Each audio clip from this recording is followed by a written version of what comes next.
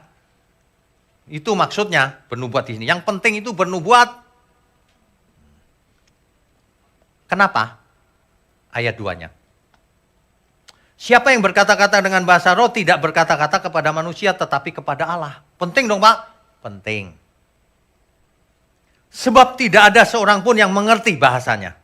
Oleh roh ia mengucapkan hal-hal yang rahasia. Ayat 3. Tetapi siapa yang bernubuat ia berkata kepada manusia, ia membangun, menasihati dan menghibur. Makanya bernubuat lebih penting. Sebab bisa memberkati banyak orang. Kalau berkata-kata bahasa roh, yang ngomong aja nggak ngerti. Yang dengar juga nggak ngerti. Terus apa gunanya itu kata Rasul Paulus? Nah gitu loh maksudnya. Kok banyak orang sukanya bahasa roh ya? Kalau diberi bahasa roh, puji Tuhan. Nggak dikasih, tetap puji Tuhan. Tapi kalau bernubuat harus. Karena ini karunia yang utama. Bicaralah dengan bahasa yang sederhana sehingga orang mengerti dan mereka memuji Tuhan. Itu maksudnya. Ada amin ya semua? Ingat nih, Rasul Paulus bukan anti bahasa roh. Ayat 5. Oh, ayat 4 dulu. Siapa yang berkata-kata dengan bahasa roh, ia membangun dirinya sendiri. Tetapi siapa yang bernubuat, ia membangun jemaat. Artinya apa? Artinya kalau ada di lingkungan jemaat begini, kita harus pakai bahasa yang sederhana. Bukan bahasa roh. Apakah saudara mau sejak masuk sampai akhir nanti saya berbahasa roh terus? Kan gak mengerti nanti ya. Itu maksudnya. Makanya bahasa bernubuat jauh lebih penting. Biasakan berbagi kebenaran kepada siapapun dengan bahasa yang sederhana. Ayat 5. Aku suka supaya kamu semua berkata-kata dengan bahasa roh. Aku suka sih. Tetapi lebih daripada itu, nah, perhatikan prioritasnya. Supaya kamu bernubuat. Sebab orang yang bernubuat lebih berharga daripada orang yang berkata-kata dengan bahasa roh. Ini bukan kata saya loh, ini Alkitab loh. Orang yang bernubuat, yang berkata-kata dengan bahasa sederhana. Sehingga orang lain mengerti dan memuliakan Tuhan. Sehingga orang lain mengerti dan berubah hidupnya. Itu jauh lebih berguna daripada orang yang berbahasa roh. Ini Alkitab yang menekankan. Ini Rasul Paulus yang menekankan. Kenapa? Rasul Paulus juga berbahasa roh, bahkan melebihi seluruh jemaat. Tapi Rasul Paulus menekankan hal ini. Gitu loh. Ini yang memang lebih penting. Hidup kita itu bisa dibaca nggak dengan orang lain? Oleh orang lain. Itu lebih penting. Jadi saudara-saudara, jika aku datang kepadamu dan berkata-kata dengan bahasa roh, apakah gunanya itu bagimu? Jika aku tidak menyampaikan kepadamu pernyataan Allah, atau pengetahuan, atau nubuat, atau pengajaran. Gak ada gunanya. Itu Rasul Paulus ya. Lalu kita baca ayat 9. Demikianlah juga kamu yang berkata-kata dengan bahasa roh, jika kamu tidak mempergunakan kata-kata yang jelas, bagaimanakah orang dapat mengerti apa yang kamu katakan? Kata-katamu sia-sia saja kamu ucapkan di udara. Sia-sia kamu bahasa roh. Kalau orang nggak mengerti. Gitu ya.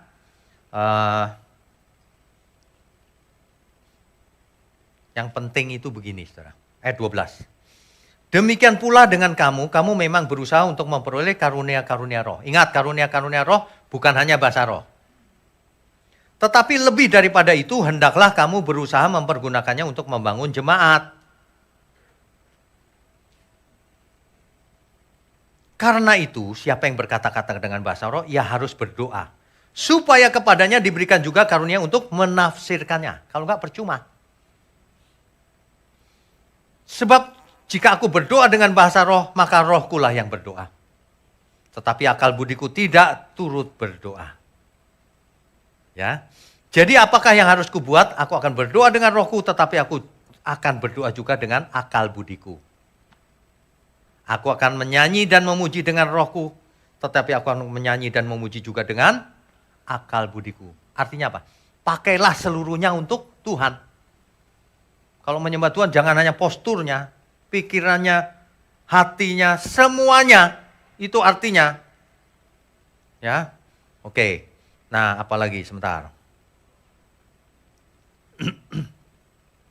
Nah, Rasul Paulus menjelaskan di ayat 18. Aku mengucap syukur kepada Allah bahwa aku berkata-kata dengan bahasa roh lebih daripada kamu semua. Rasul Paulus berbahasa roh loh, tapi dia tidak anti. Ya. Ayat 19, tetapi dalam pertemuan jemaat aku lebih suka mengucapkan 5 kata yang dapat dimengerti. Untuk mengajar orang lain juga daripada beribu-ribu kata dengan bahasa roh. Bapak Ibu mengerti? 5 kata yang jelas tidak bisa dibandingkan ribuan bahasa roh. Ribuan bahasa roh sia-sia dibandingkan 5 kata yang jelas. Yang beginian gak dibaca. Padahal jelas itu. Ya, karena itu ayat 22. Ini yang sulit. Bapak Ibu saya ajar untuk berpikir sebentar supaya mengerti cara baca Alkitab. Karena itu karunia bahasa roh adalah tanda, bukan untuk orang yang beriman, tetapi untuk orang yang tidak beriman. Sedangkan karunia untuk penubuat adalah tanda, bukan untuk orang yang tidak beriman, tetapi untuk orang yang beriman. Apa artinya? Kalimat ini artinya apa? Apakah begini? Bahasa roh itu harus dibuat sebagai tanda untuk orang yang tidak beriman yang datang itu loh. Nanti kalau lihat bahasa roh hebat, terus dia bertobat, gitu apa bukan? Begitu enggak? Bukan. Udah jelas nubuat yang penting. Kalau orang nggak mengerti masuk ke gereja, lalu bahasa roh nggak ngerti, dia keluar lagi. Tapi kalau mengerti dia memuliakan Tuhan. Jadi artinya ini bukan itu pasti. Artinya bahasa roh ini tanda untuk orang tidak beriman. Apa maksudnya? Jangan dipotong ya. Hobi motong orang-orang itu. Artinya kalau kau berbahasa roh, kau tidak beriman. Dalam teks ini. Ingat, dalam teks ini. Dalam kondisi jemaat Korintus. Bukan berlaku umum. Kenapa? Karena jemaat Korintus ini suka berbahasa roh ngawur-ngawur. Rame jemaat gak tertib, gak karu-karuan gitu. Jadi Rasul Paulus marah, aku sendiri berbahasa roh. Melebihi kamu semua. Mengerti ya maksudnya? Nggak mungkin Rasul Paulus bilang orang yang berbahasa roh itu orang yang tidak beriman. Ya nggak mungkin dirinya sendiri berbahasa roh. Ini maksudnya untuk jemaat di Korintus. Kamu ya bahasa rohmu begitu terus, kamu nggak beriman artinya. Nggak membangun jemaat, nggak tertib, ngaco-ngaco. Nah, itu kamu nggak beriman. Makanya orang bernubuat itu tandanya orang yang beriman. Itu kasus jemaat Korintus. Jadi di jemaat Korintus yang kacau balau gitu, pada bahasa roh gitu, kalau kamu bernubuat ngomong jelas, nah itu beriman. Kalau kamu kayak gitu, itu modelnya itu nggak beriman tuh. Ngawur-ngawur soalnya bahasa rohnya. Nah gitu loh, nangkep ya Bapak Ibu ya. Jadi kalau ini dipotong, mantep tuh. Menurut Pak Winyo, orang yang berbahasa roh itu orang yang tidak beriman. Mantep tuh. Tuh saya ajarin loh, kepotong. Biar YouTube-nya rame ya. Otakmu itu duit terus ya Pak. Kita itu mau belajar yang benar bagaimana kok malah yang enggak. 1 Korintus 14 ayat 40. Tetapi segala sesuatu harus berlangsung dengan sopan dan teratur. Maksudnya itu. Ayat 39-nya gini. Karena itu saudara-saudaraku usahakanlah dirimu untuk memperoleh karunia untuk bernubuat. Dan janganlah melarang orang yang berkata-kata dengan bahasa roh. Artinya apa? Bahasa roh tidak dilarang. Oke, tapi jangan rekayasa ya, jangan pura-pura. Jangan hafalan. Punya bukunya dihafalin. Yang mengherankan tuh semua orang kok sama ya. Raba terus dari dulu. Aduh, jangan begitulah saudara. Jangan merekayasa. Nanti jadi sandungan bagi orang dunia. Apalagi kalau kau berbahasa roh tapi kau nipu kiri kanan. Sama istri nggak setia. Pacarnya banyak. Aduh, roh apa itu? Itu roh setan itu pasti. Memangnya orang yang ngomong, lalalala pasti roh Tuhan. Itu bisa roh setan loh, saya kasih tahu. Hati-hati saudara. Sedangkan setan bisa ngajar kebenaran seolah-olah kebenaran. Setan bisa mengalimatkan kalimat yang benar. Tapi itu setan tetap. Hati-hati. Ya, apalagi cuma rata-rata. Ya. Tadi saya udah cerita belum ya, ada orang nyapu itu bisa berbahasa roh loh. Aduh, saya sampai gini. Rohani sekali kau. Oke, jadi di tengah-tengah dunia yang gelap ini, ada banyak plesetan. Kebenaran Alkitab diplesetkan dikit-dikit, tapi tetap kelihatan rohani. Kalau orang tidak mengerti, tapi kalau orang bisa membedakan roh, kita udah tahu. Ini bukan Roh Kudus. Cirinya salah satunya tidak tertib. Itu ciri-cirinya. Bayangkan kalau dalam KKR lalu goblak gitu, rebah, kejang-kejang gitu. Roh Kudus bukan. Kejang-kejang lalu diusir. Kan udah jelas pengusiran setan itu. Ada manifestasi roh jahat kan. Roh Kudus itu tertib. Yang gak tertib itu roh setan sebenarnya. Ya. Dicatat aja kalau gak percaya. Itu sebabnya kita harus bergantung sama Tuhan. Tuhan, jagai aku di dalam kebenaran. Itu sebabnya tekanan di gereja ini kebenaran. Kalau tidak percuma. Mujizat segala itu percuma. Tidak membuat orang bertobat. Tapi kebenaran akan membuat orang bertobat. Amin ya saudara. Jagaku Tuhan dalam kebenaran. Jagaku dalam kesucian Bapa. Rinduku tetap di dalam-Mu, menikmati indahnya hadirat-Mu Tuhan. Jagaku, jagaku Tuhan dalam kebenaran. Jagaku dalam kesucian Bapa. rinduku tetap di dalammu, menikmati indahnya hadiratmu Tuhan. Ku percaya Kau setia, pegang tanganku, Roh-Mu yang kudus memimpinku sampai sempurna. Perhatikan baik-baik gambar besarnya yang kita lihat. Jangan terjebak dengan gambar kecil-kecil. Jangan fokus pada karunia tertentu saja. Gambar besarnya. Aku harus hidup seturut kehendak Tuhan. Semua karunia yang kumiliki harus kupersembahkan untuk Tuhan. Tidak ada waktu untuk sombong-sombongan, merasa rohani.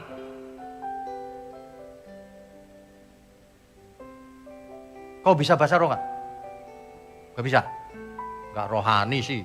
Loh. Itu pasti roh setan di dalam dirinya. Kalau roh Kristus ada dalam diri kita, semangatnya Kristus, cara berpikirnya, cara berperasaannya, tidak mungkin seperti itu. Kalau Roh Kudus ada dalam dirinya, nggak mungkin dia menghakimi orang lain. Karena Roh Kudus akan memimpin kita kepada seluruh kebenaran. Karena Roh Kudus adalah roh yang lemah lembut, yang menghibur, yang menguatkan, yang memberi segala karunia yang kita butuhkan. Kalau saya berdiri di mimbar, Roh Kudus berikan karunia. Karunia mengajar, karunia bernubuat. Pasti. Kalau suatu hari saya berhubungan ketemu dengan seorang dukun, Roh Kudus pasti berikan karunia hari itu, melawan dukun itu. Pasti. Roh Kudus sumber segala karunia. Makanya Bapak Ibu gak usah khawatir, ada roh Allah dalam diri kita. Roh yang maha tinggi yang diidam-idamkan dari zaman dulu. Yang Musa pun berkata begitu. Nabi Yoel bernubuat, hari ini roh itu ada dalam diri kita. Amin. Kita beri kemuliaan untuk Tuhan. Sebab dia setia, saudara. Tuhan tidak pernah ingkar janji. Ia setia. Setia menyertai kita yang taat kepadanya. Jadi bahasa roh itu bukan yang utama, juga tidak bisa dipelajari. Itu karunia. Roh Kudus yang memberikan karunia. Ya, tidak bisa dipelajari. Jangan sampai ngarang-ngarang malah mantra itu sebenarnya. Tidak sengaja itu mantranya dukun vudu ternyata. Waduh, gak sengaja sih. Karena ketidaktahuan, karena ngawur, jadi mantra. Waduh. Memangnya tidak mungkin manusia ditipu. Kirain roh jahat. Mau sabotase. Bahasa roh itu untuk diri sendiri, membangun diri sendiri. Nanti dibaca yang 1 Korintus pasal 14 tadi ya. Lengkap 40 ayat itu, jelas itu. Kecuali untuk menafsirkannya, dikasih menafsirkan nggak boleh dipakai untuk jemaat. Kalau nggak ditafsirkan tidak boleh untuk jemaat. Berdoalah sendiri di ruangan. Kok suaranya kayak angin keras? Waduh, kenapa nih?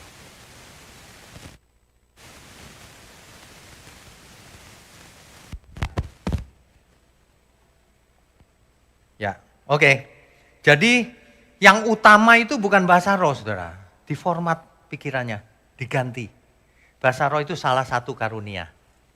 Itu pun bukan yang paling penting. Yang paling penting bernubuat. Bernubuat itu membagi kebenaran dengan bahasa sederhana.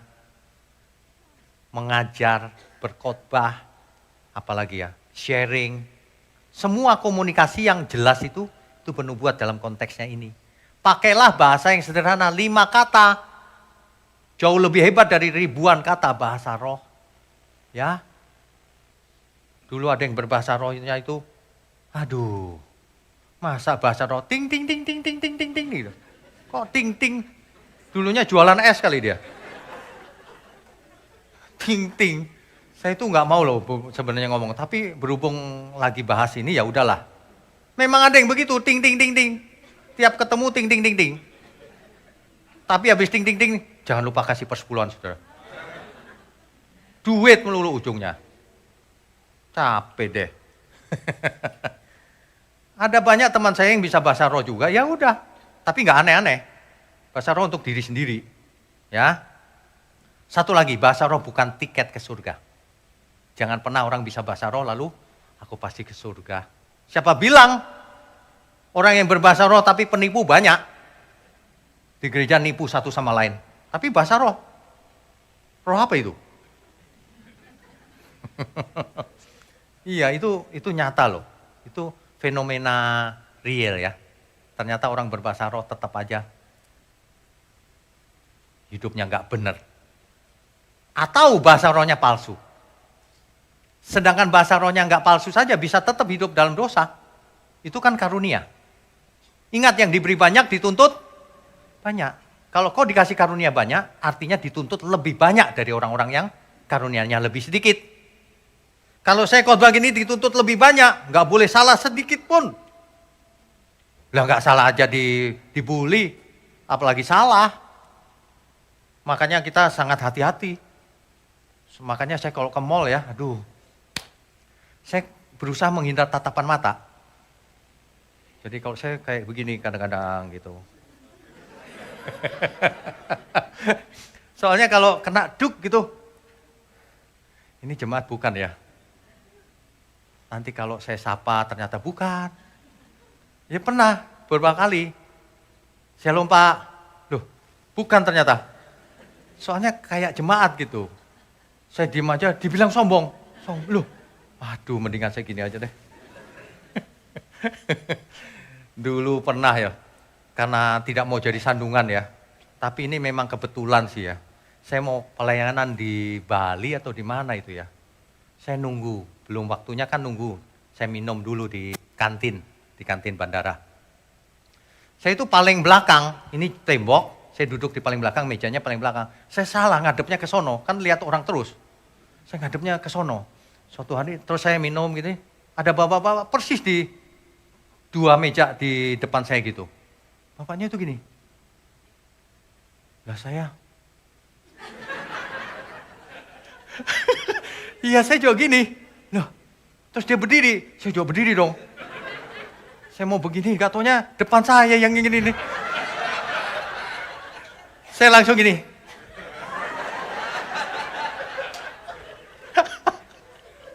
Itu benar-benar loh, saya, aduh biarin deh. Pengalaman tuh macam-macam gitu. Aduh, makanya ya aduh.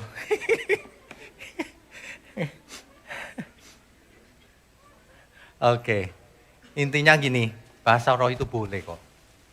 Tapi harus asli. Dan, kalau engkau berbahasa roh, kok jadi itu loh, dipandang orang lain loh, ini berbahasa roh nih. Hidupnya harus kudus. Kalau hidupnya nggak benar berbahasa roh, jadi sandungan. Yang kedua, yang tidak berbahasa roh jangan minder. Tidak masalah sama sekali. Tapi yang masalah adalah kalau kita tidak hidup kudus.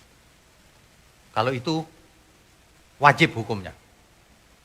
Kalau itu semua orang harus hidup kudus. Amin. Kalau itu harus semuanya ya.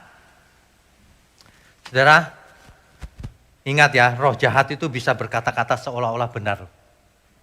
Ya, contohnya, Kisah Rasul 16, ayat 16 sampai 18.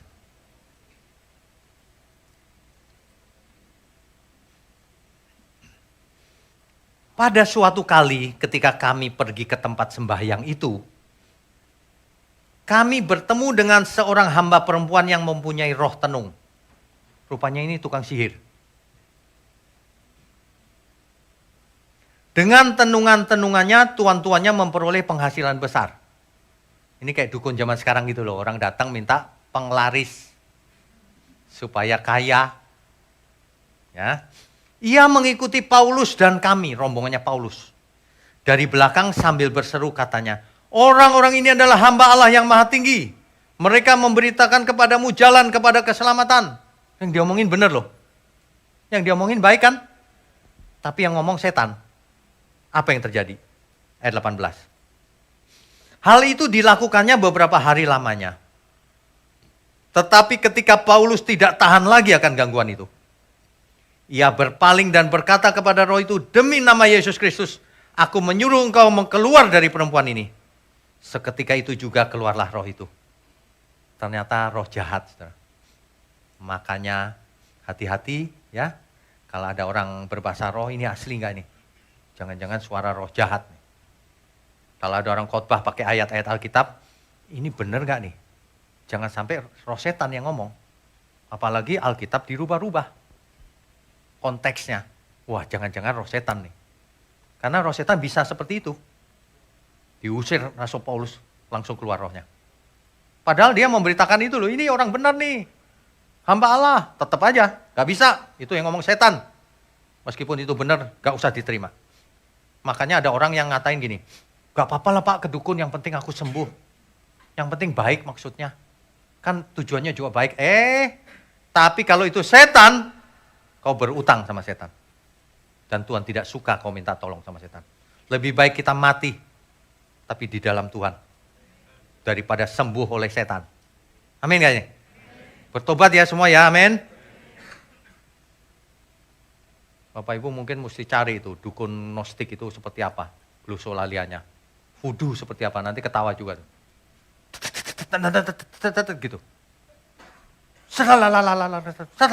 Gitu. Lama-lama jadi latah. Ya, kalau orang biasa begitu lama-lama latah. Yang saya yakini ya bahasa roh itu kaya kosakata. Bukan lalalala, trililililili. Bukan, kalau itu mantra. Yang saya yakini bahasa roh namanya juga bahasa. Masa kata-katanya cuma rata-rata gitu. Bahasa itu kosakatanya pasti banyak. Makanya nggak bisa direkayasa. Yang bisa direkayasa yang mantra. Itu loh. Ya. Saudara kalau yang di suasana pura-pura bahasa roh, bertobatlah kau. Ya. Kalau nggak berbahasa roh lebih baik kalau kau nggak memang daripada pura-pura. Tapi kalau berbahasa roh, pakai di ruanganmu sendiri, di kamarmu sendiri. Kalau di jemaat boleh, boleh asal ditafsirkan kata Alkitab. Kalau enggak kau melanggar firman Tuhan. Jelas itu. Jadi kita lihat gambar besarnya ya saudara ya. Jangan fokus pada gambar kecil. Gambar besarnya apa saudara? Kenapa Roh Kudus diberikan dalam diri kita? Kenapa? Apa sih tujuannya kita diberi Roh Kudus? Supaya kita menjadi anak-anak Bapa di surga. Barang siapa menerimanya diberi kuasa supaya menjadi anak-anak Allah. Itu maksudnya. Semua orang tidak semua orang menghayati bahwa ada Roh Kudus dalam dirinya. Kalau saya sangat menghayati. Makanya ketemu dukun, ketemu apapun saya nggak takut. Apapun nggak takut. Ada Roh Allah dalam diriku. Emang ada yang bisa lawan? Nggak ada. Tenung dan sebagainya nggak mungkin. Nggak mungkin bisa nembus. Dan itu kalau saudara percaya, suatu hari saudara ketemu. Kan sesuai dengan kemampuan seseorang diuji kan? Tidak melebihi kekuatan seseorang. Kalau saudara percayanya makin naik, ujiannya naik juga. Kalau saudara nggak percaya, ya ujiannya yang enteng-enteng. Makanya terus naik ke atas. Ujiannya berat nggak masalah. Kuat tapi. Menang terus tapi. Tapi ingat, jangan pernah buat dosa. Dahulu buat dosa, lupakan masa lalu. Tuhan tidak mempermasalahkan masa lalumu. Yang dipermasalahkan Tuhan adalah ke depan. Apakah engkau hidup kudus atau tidak? Apakah engkau hidup berbuah-buah atau tidak?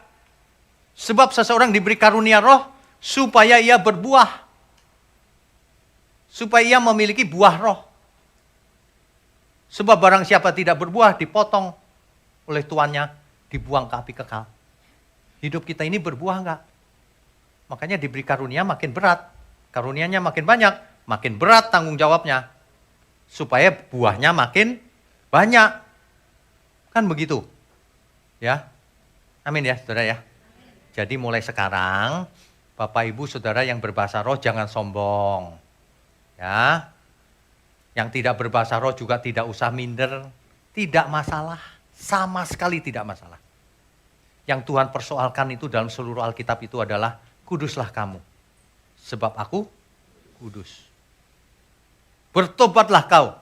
Karena kerajaan Allah sudah dekat.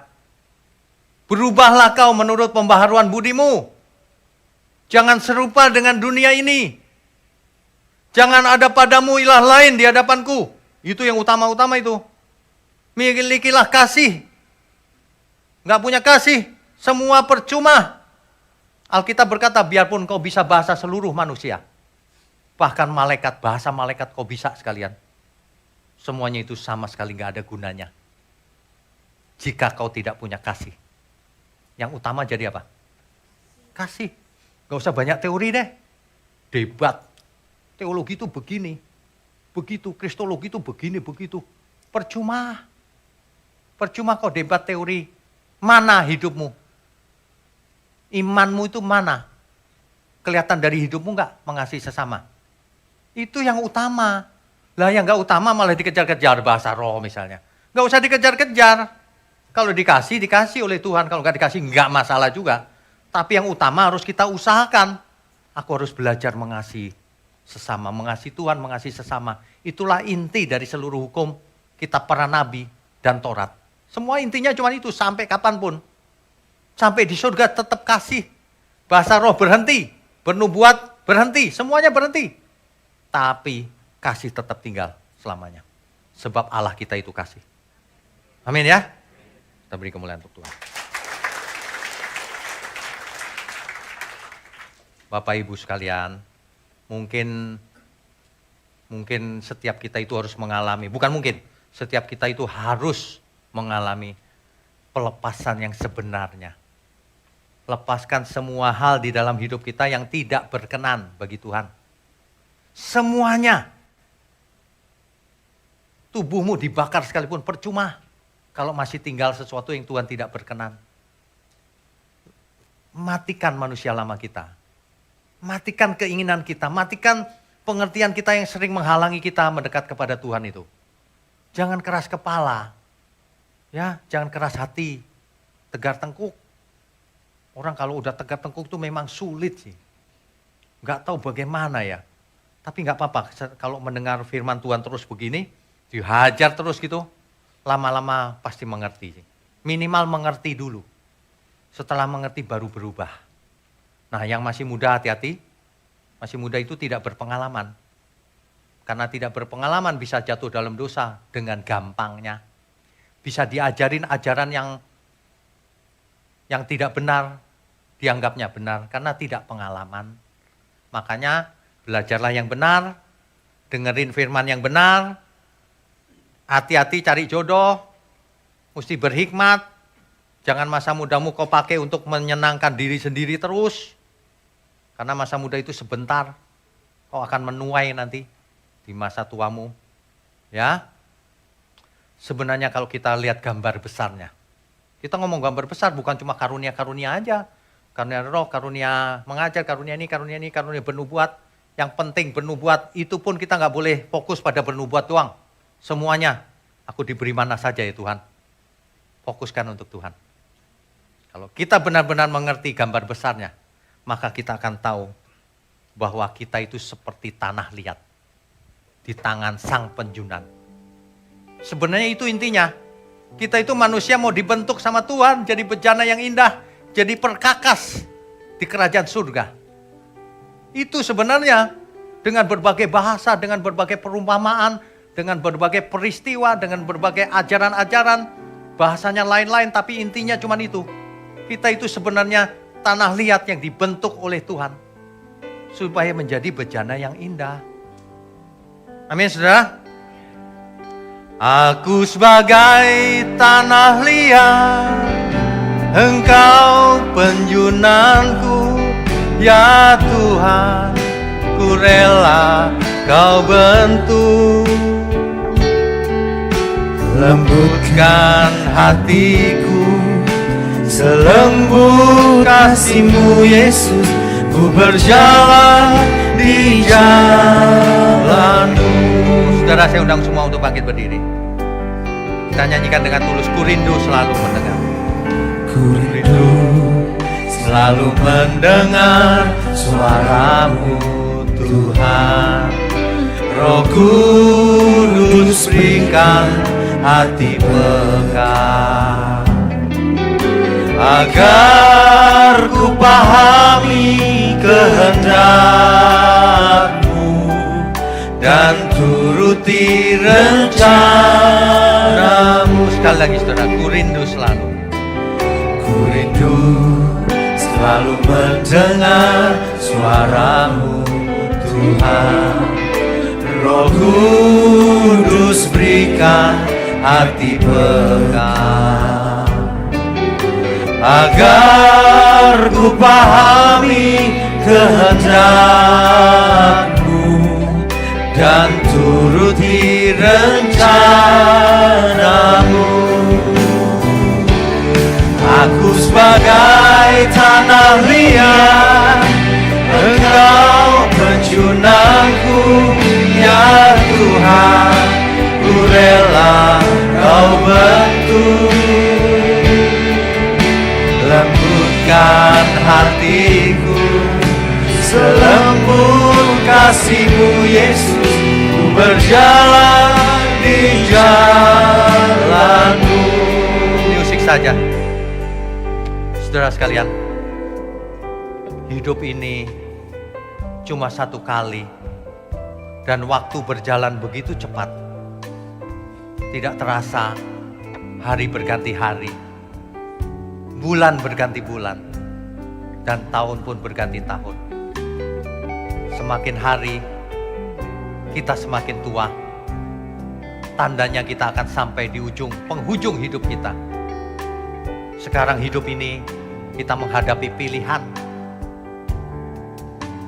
Maukah kita jadi bejana yang dibentuk oleh Tuhan, oleh tangan Tuhan sendiri, menjadi bejana yang indah untuk menjadi perkakas di rumah Tuhan, di kerajaan surga. Oleh sebab itu saudara, jangan fokus hanya pada satu karunia, tapi semua karunia yang Tuhan berikan. Terutama karunia bernubuat. Terutama gunakan hidup kita untuk menjadi berkat bagi sesama kita. Sampaikan kebenaran dengan bahasa yang sederhana, yang mudah dimengerti, supaya semua orang yang mengerti hidupnya yang memuliakan Tuhan, dan ia pun diselamatkan. Saudara, serahkan dirimu untuk Tuhan sebagai tanah liat. Aku sebagai tanah liat.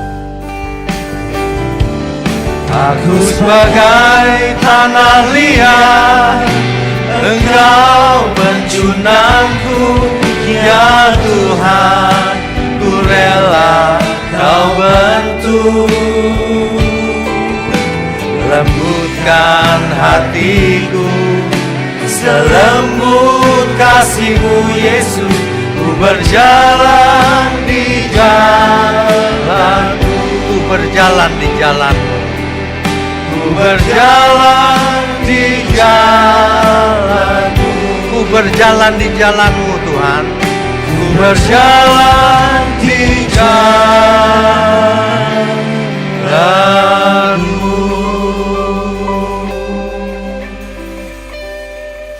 Bapa di surga, kami sungguh mengucap syukur kalau kami masih punya kesempatan untuk mendengar firman-Mu dan kami diubahkan. Hamba berdoa untuk pelayan Tuhan yang semua bertugas hari ini. Kiranya Engkau berkati satu persatu hidupnya, keluarganya, agar mereka pun boleh melayani Tuhan sampai selama-lamanya.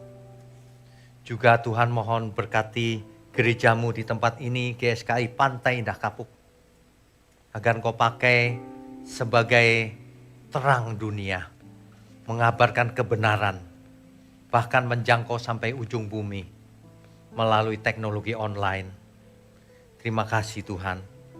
Hamba juga berdoa untuk tangan-tangan yang mendukung pekerjaanmu ini. Kau berkati hidup mereka, keluarga mereka. Sehingga mereka boleh menjadi berkat kemanapun mereka pergi. Sampai kapanpun Tuhan mau. Terima kasih Tuhan, juga seluruh umat-Mu di tempat ini. Juga yang berada dimanapun. Kami mau angkat tangan kami tinggi-tinggi. Mohon curahkan berkat-Mu atas kami semua. Kami sambut segala berkat, baik berkat jasmani maupun berkat rohani. Hikmat marifat turun atas kita semua. Sehat, umur panjang untuk kemuliaan Tuhan. Mulai sekarang sampai selama-lamanya. Dalam nama Bapa, Putra, dan Roh Kudus. Haleluya, semua yang percaya katakan amin. Silakan duduk Bapak Ibu sekalian.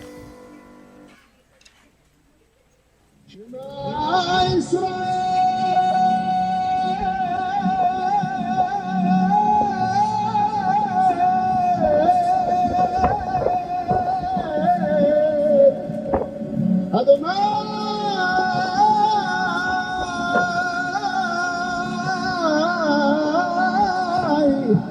Elohim.